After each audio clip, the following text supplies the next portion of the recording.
Aujourd'hui, on ouvre donc Cinémania Pro avec l'usage du français dans l'industrie. Cette journée est donc une journée qui est créée en association grâce au partenariat de l'Office québécois de la langue française. Le ministre Mathieu Lacombe, à l'ouverture de Cinémania, en a parlé de l'usage du français.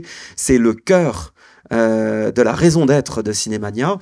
Donc c'est juste et normal qu'on se pose des questions sur l'usage du français dans notre industrie et échanger sur de bonnes pratiques. Nous avons depuis quelques semaines lancé des capsules, vous en avez peut-être vu, sur les bonnes pratiques au niveau du français. Elles ont beaucoup tourné. Aujourd'hui, je dirais que c'est la pointe de l'iceberg avec la journée consacrée à la langue, à la production en français. Toutes les activités sont gratuites, ouvertes à tous, parce qu'on veut justement étendre le maximum cette réflexion qu'on a sur la francophonie, et puis la faire rayonner à Montréal, au Québec, la faire rayonner grâce aussi à nos intervenants internationaux. Donc, qui arrivent aujourd'hui, cet après-midi, un peu partout. Mais en effet, comme l'a dit Guillaume, il y en a déjà dans la salle. Donc, je suis vraiment ravie de les rencontrer parce qu'après les nombreux échanges de mails, c'est toujours un plaisir de concrétiser visuellement les personnes avec qui on a échangé. Donc c'est vraiment un beau moment. Donc, merci beaucoup. Moi, c'est mon premier mandat à Cinémania Pro. C'est la 2e édition du volet professionnel de Cinémania. Donc, c'est un petit enfant qui n'attend qu'à s'épanouir encore plus. Donc on espère le faire évoluer d'année en année et puis devenir vraiment un espace clé, un endroit clé pour discuter de la francophonie et des enjeux dans l'industrie cinématographique. Voilà. Je tiens à remercier du coup l'OQLF, donc avec qui on a collaboré pour cette grande journée, cet état des lieux de l'usage du français. L'Office est là pour justement accompagner les petites entreprises et grandes entreprises dans leur démarche de francisation. L'Office est là pour accompagner.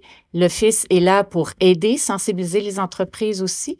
Donc, on est vraiment là pour être avec vous. Je vous invite aussi à visionner nos outils, aller voir nos outils sur notre site Internet. Il y a beaucoup d'informations pour vous. En accompagnant exactement ce qu'a dit Pierre-Luc Briand, c'est-à-dire que il y a évidemment une langue, mais la langue, elle se traduit, elle vit, elle a son importance dans tout l'univers de la création et dans tout l'univers de l'audiovisuel. Et les représentants qui vont m'accompagner sur ce panel représentent justement cette mise en application de comment travailler et comment évoluer avec le français. Je crois que cet été, c'était un été fantastique au niveau de la production francophone à l'écran. Je pense qu'on a fait du bruit. Les gens sont de retour en salle. Et ça continue. Et ça continue et c'est très bien. 80% de nos fonds doivent aller dans les productions francophones. Faut être fier de nos accents. Moi, c'est aussi, ça passe par ça, par la fierté de notre langue, par la fierté des différences de nos accents. Quand on doit se battre du côté du visuel contre des géants américains qui sont la porte à côté, c'est certain qu'on a cette volonté de protéger notre langue de façon très virulente, contrairement peut-être en France où sont plus nombreux, ils sont dans un écosystème peut-être un peu moins dangereux. La porte à côté c'est pas les Américains avec leurs 300 millions de budget, là. Nos immigrants amènent beaucoup par rapport à l'amour de la langue parlée, vivante, française sur le territoire, et il y a un désir de la comprendre et de la parler.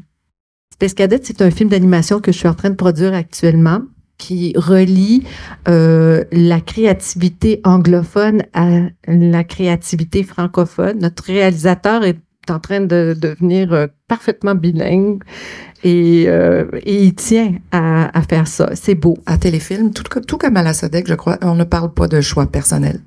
C'est vraiment, est-ce que ce film-là, est-ce que ce projet-là va faire un film qui va rejoindre son public?